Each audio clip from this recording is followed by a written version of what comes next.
Hello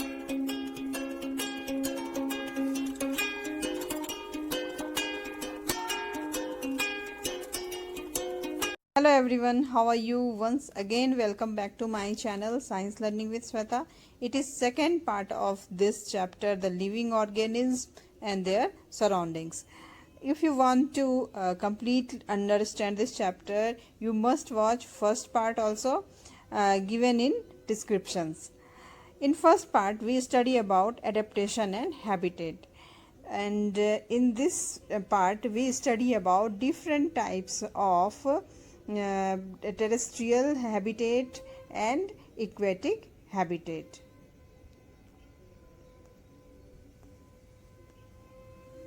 There are two types of habitats: terrestrial habitat and aquatic habitat. Terrestrial habitats is divided into desert, mountain region and grassland, and aquatic habitat is divided into ocean, ponds and lakes and river. हम लोगों ने पिछले video में देखा था camel के बारे में जो डेजर्ट में रहते हैं, और फिश के बारे में जो एक्वेटिक एनिमल हैं वाटर में रहते हैं. तो उनके बॉडी फीचर्स और हैबिट की वजह से कैमल डेजर्ट में रह सकता है और फिश वाटर में रह सकती है. तो हम लोग सिर्फ दो लिविंग क्रीचर्स के बारे में देखे थे, बट हर हैबिटेट्स में जितने भी लिविंग क्रीचर्स हैं उनमें ऐसी बॉडी स्ट्रक्चर होती है और ऐसी हैबिट होती है जिसकी वजह से वो इजीली सरवाइव कर पाते हैं उस हैबिटेट्स में. तो वन बाय वन हम लोग जो डिफरेंट हैबिटेट्स हैं उनके लिविंग क्रीचर्स के बारे में देखते हैं. Study about living creatures of desert of terrestrial habitat. हम लोगों ने पिछले वीडियो में देखा था कैमल के बारे में कि इनके लेग्स लंबे लंबे होते हैं जिनकी वजह से वो अपने बॉडी को सैंड के हीट से बचा लेते हैं. बट कुछ ऐसे एनिमल हैं जैसे रैट, स्नेक, इनके लंबे पैर नहीं होते, तो ये कैसे वहाँ पे सरवाइव कर पाते हैं. Rat and snakes stay in burrows deep in the sand. They come out only during night. ये ज़मीन के अंदर गहराई में बिल बना लेते हैं और उसी में रहते हैं जब बहुत ज़्यादा गर्मी होती है सुबह के टाइम, और जब नाइट के टाइम में वेदर कंडीशन सही हो जाता है, कोल्ड हो जाता है, तभी वो बाहर निकलते हैं. Desert plant lose very little water through transpiration. Leaves are either absent, very small, or in the form of spines. अब यहाँ के जो प्लांट होते हैं उसके बारे में बात करते हैं. इनके प्लांट यहाँ के जो प्लांट होते हैं वो ट्रांसपिरेशन में काफ़ी स्मॉल अमाउंट वाटर को लिबरेट करते हैं, लॉस करते हैं. अब ये ट्रांसपिरेशन क्या होता है? ट्रांसपिरेशन है जो प्लांट के लीव्स हैं उसके जो वाटर हैं वो हीट की वजह से इवोपरेट हो जाते हैं एटमॉस्फेयर में, तो इस प्रोसेस को ट्रांसपिरेशन कहते हैं. तो जो डेजर्ट प्लांट है उसमें ट्रांसपिरेशन में बहुत कम अमाउंट ऑफ वाटर इवोपरेट होती हैं और लीव्स या तो अपसेंट होती है या फिर बहुत कम होती है या फिर स्पाइंस के फॉर्म में होती है. यू कैन सी हियर जो स्मॉल स्मॉल ये स्पाइंस निकले हुए हैं, ये इनके लीव्स होते हैं. Photosynthesis in this plant is carried out by stem, और ये जो स्टेम है इनके थ्रू फोटोसिंथेसिस होता है, क्योंकि लीव्स तो है नहीं, वो तो स्पाइंस में चेंज हो गया है. तो फोटोसिंथेसिस जो ग्रीनरी पार्ट है इनका स्टेम, उनके थ्रू ही होता है. Stem is covered with thick waxy layer which help to retain water in the tissue. और ये स्टेम को अगर हम ध्यान से देखें तो एक वैक्स की तरह लेयर इसके ऊपर चढ़ा होता है जिसकी वजह से ये वाटर को रिटेन कर पाता है टिश्यू में. Study about mountain region. Next, terrestrial habitat. Trees are normally cone shaped and have sloping branches. यहाँ के जो ट्री होते हैं वो कोन शेप के होते हैं और ब्रांचेस स्लॉपिंग होते हैं, जिसकी वजह से स्नो यहाँ पे टिक नहीं पाती है, वो स्लाइड हो जाती है. Leaves of some trees are needle like. This help the rain water and snow to slide off easily. और जो लीव्स भी होते हैं यहाँ पे वो निडल शेप्स के होते हैं, जिसकी वजह से स्नो या रेन वाटर फॉल हो जाती है, स्लिप हो जाती है easily. Animal in mountain have thick skin or fur to protect them from cold. और यहाँ के जो एनिमल होते हैं इनके स्किन मोटे होते हैं और फर से कवर होते हैं, जिसकी वजह से वो कोल्ड से बॉडी को प्रोटेक्ट कर पाता है। Mountain goat has strong hooves running up the rocky slopes of mountain. यहाँ के जो गोट होती हैं उनके पैरों में स्ट्रॉन्ग हूव्स प्रेजेंट होते हैं, जिसकी वजह से वो जो पथरीली जो ढलान है उस पर वो इजीली रन कर पाते हैं। Study about next habitat, grassland. Lion's light brown color help it to hide in dry grassland when it hunts for prey. Lion की कलर लाइट ब्राउन होती है, जिसकी हेल्प की वजह से वो ग्रासलैंड जो ड्राई ग्रासलैंड होते हैं उसमें वो छिप सकते हैं अपने प्रे से, अपने शिकार से, जब वो हंटिंग कर रहे होते हैं। Lion's eyes are in front of the face, allow it to have correct idea about the location of its prey. और इनके जो आईज होते हैं वो फेस के फ्रंट पे होते हैं, जिससे वो अपने जो शिकार है उसका लोकेशन का आइडिया वो अच्छे से लगा लेता है।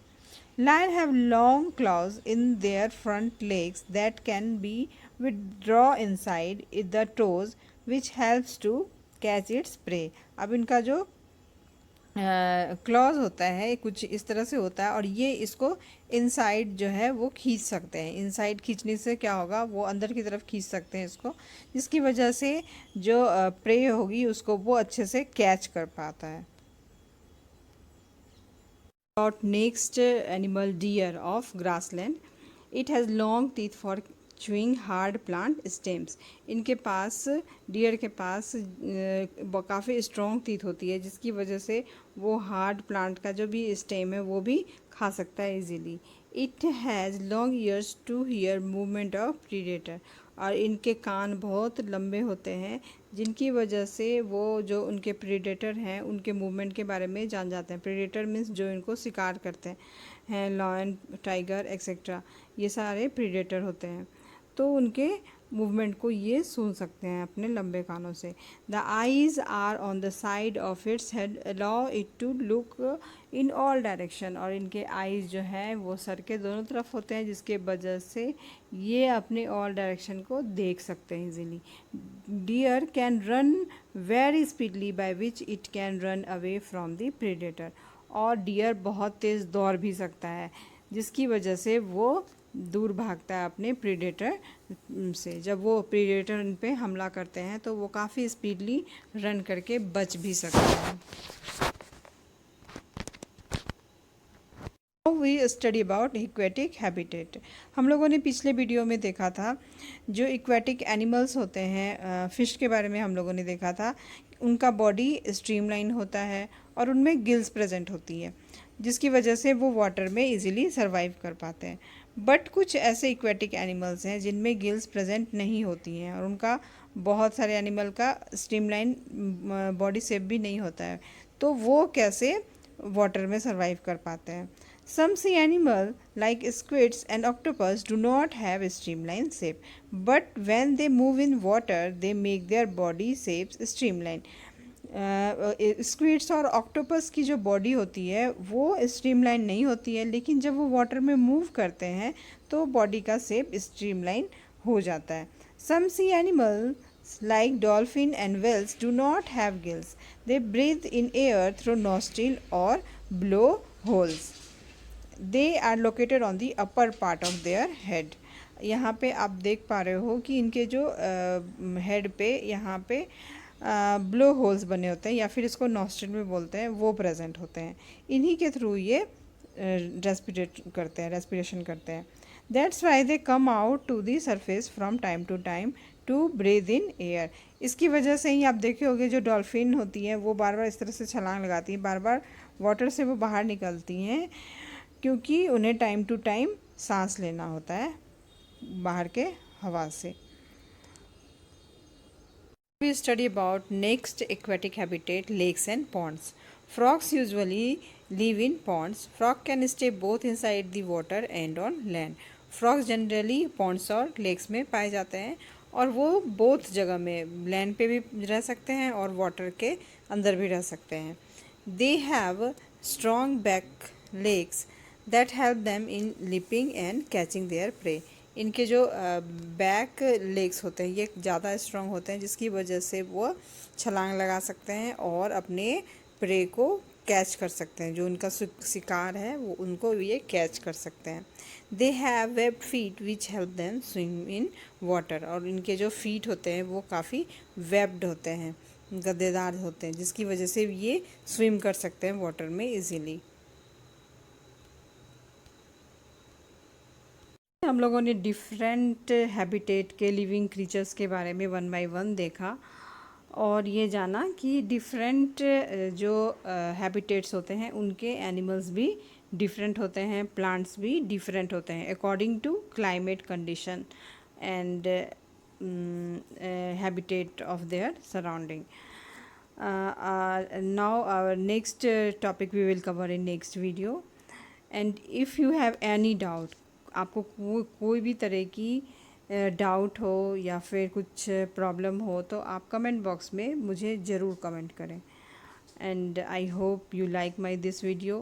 If you like it, please like, share and subscribe my channel. And we will meet in next video. Till then, goodbye.